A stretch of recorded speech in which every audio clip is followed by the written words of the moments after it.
सोनिया गांधी और राहुल गांधी को ईडी ने नोटिस भेजा है।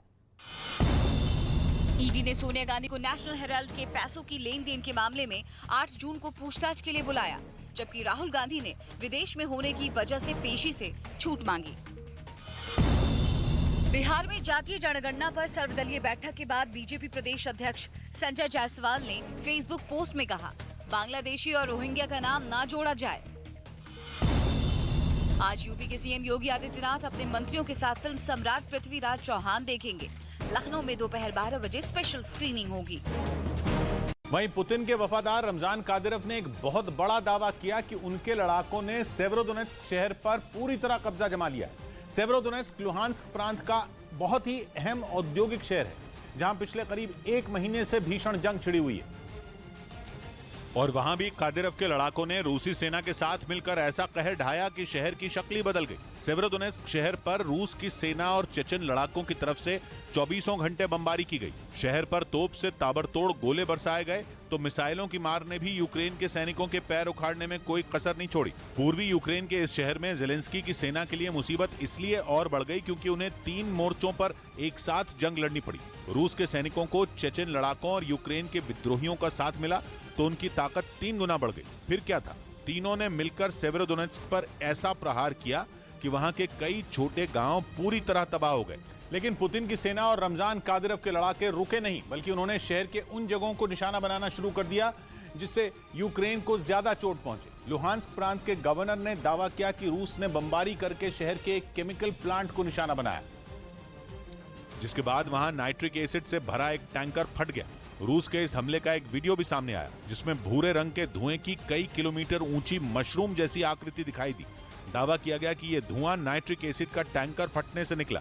वहीं कुछ दूरी पर यूक्रेन के सैनिक छिपने के लिए बनाए गए गड्ढे में खड़े होकर धुएं के उस पहाड़ को हैरानी से देखते नजर आए। लेकिन बाकी के शहर में हड़कंप मच गया। नाइट्रिक एसिड के जहरीले धुएं का खौफ पूरे शहर पर मंडराने लगा। वहां के लोगों को घरों से बाहर नहीं निकलने की चेतावनी जारी कर दी गई ताकि एसिड की चपेट में आने से बचा जा सके। लेकिन रूसी सेना और चेचन लड़ाकों से सेवेरोडोनेत्स्क शहर को नहीं बचाया जा सका। चेचन कमांडर रमजान कादिरोव ने दावा किया कि पुतिन ने उन्हें बुधवार तक ही शहर पर कब्जा जमा लेने का आदेश दिया था। और रूसी सेना के साथ मिलकर उनके लड़ाकों ने पुतिन को वो तोहफा दे भी दिया। इसके लिए रूसी सेना और चेचन लड़ाकों ने ठीक वैसी ही रणनीति अपनाई जैसा उन्होंने मारियोपोल में किया था। यानी पहले शहर को पूरी तरह से घेर लो, फिर ताबड़तोड़ हमले बोलकर दुश्मन को कुछ सोचने मत दो, और फिर शहर में घुसकर दुश्मन को घुटने टेकने पर मजबूर कर दो। और दावा किया जा रहा है कि सेवेरोडोनेत्स्क में भी कादिरोव की ऐसी ही तरकीब काम आई और पूरे शहर पर रूस का कंट्रोल हो गया। खुद रमजान कादिरोव ने एक वीडियो जारी कर इसका ऐलान किया। यानी कादिरोव की माने तो रूसी सेना और चेचन लड़ाकों ने पूरे शहर से यूक्रेन के सैनिकों को खदेड़ दिया, जो यूक्रेन के राष्ट्रपति ज़ेलेंस्की के लिए जंग में सबसे बुरी खबर साबित हो सकती है, क्योंकि अगर सेवेरोडोनेत्स्क पर कब्जे का कादिरोव का दावा सही है तो फिर पूरे डॉनबास पर बड़ा खतरा मंडराने लगा, जिसे जीतने के लिए पुतिन ने अब अपना पूरा जोर लगा दिया है।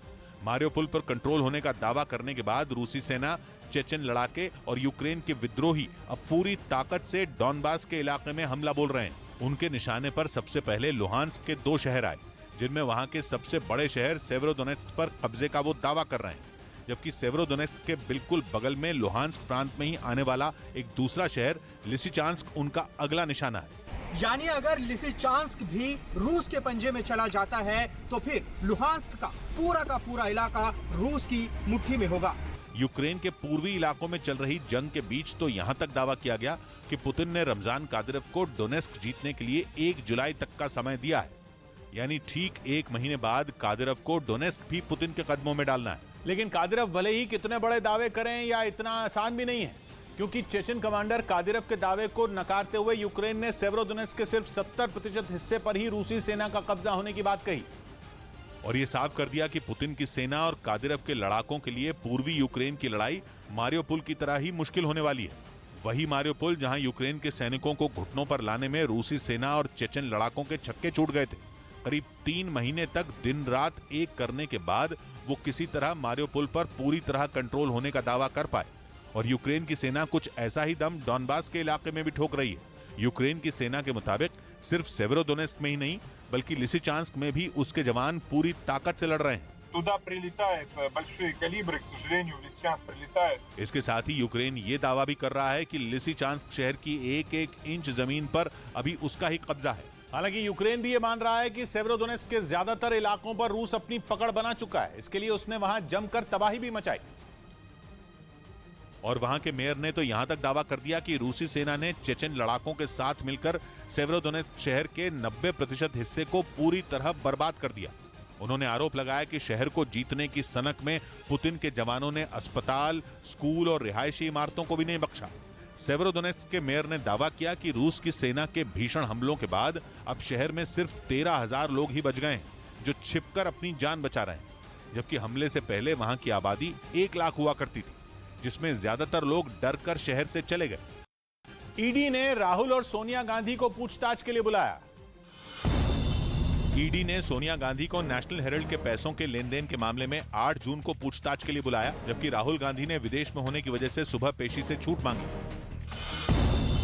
गायक केके के शव को मुंबई भेजने से पहले उन्हें कोलकाता में सीएम ममता बनर्जी समेत कई लोगों ने श्रद्धांजलि दी।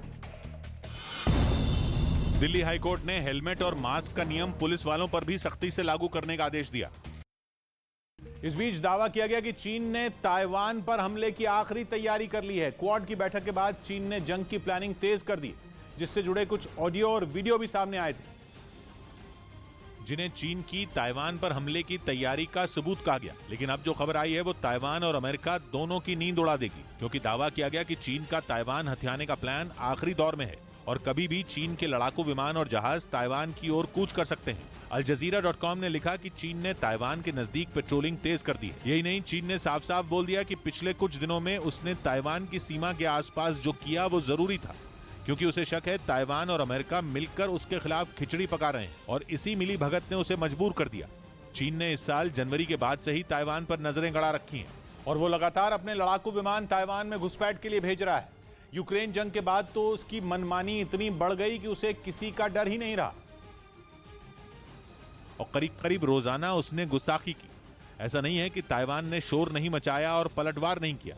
एक दिन पहले ही ताइवान ने उसकी सीमा में घुसे चीन के 39 लड़ाकू विमानों को खदेड़ने का दावा किया था, लेकिन चीन नहीं माना। अगले ही दिन उसने ताइवान के आसपास गश्त तेज कर दी और यह इशारा कर दिया कि ताइवान पर कभी भी हमला हो सकता है। चीन का यह हाल तब है जब बाइडेन ने कुछ दिन पहले ही उन्हें ताइवान से दूर रहने की चेतावनी दी थी। Are you willing to get involved militarily to defend Taiwan if it comes to that? Yes, You are. that's the commitment we made. लेकिन चीन के कान पर जू नहीं रहेंगी, उल्टा वो और खतरनाक हो गया। चीन की नेवी ने ताइवान स्ट्रेट के पास जो ड्रिल की उसका वीडियो ये साबित करने के लिए काफी था। यही नहीं, लीक हुए एक ऑडियो में तो चीन की सेना के अधिकारी ताइवान प्लान पर चर्चा करते सुनाई दिए थे।